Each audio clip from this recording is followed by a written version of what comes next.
Hey guys, this recall could affect almost everyone. One of the biggest auto parts manufacturers in the world has issued a recall on fuel pumps for over 3.53 million fuel pumps, which are low pressure fuel pumps. The impeller inside of the pump could become deformed in certain conditions, and this would leave it inoperable.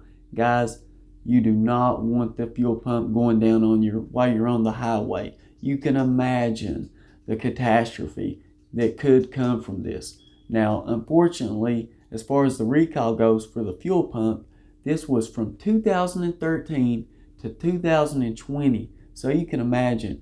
Now, it started off as like 2.5 million.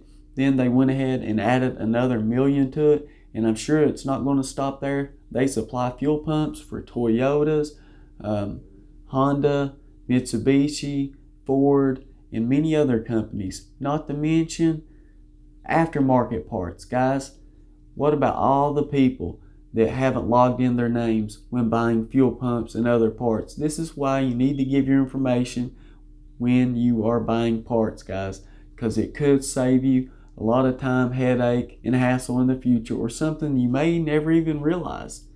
Now, if there's any information you guys can give, hey, I'd really appreciate it if you did so. As always, guys, I want to thank you for watching Nate's Interactive Auto.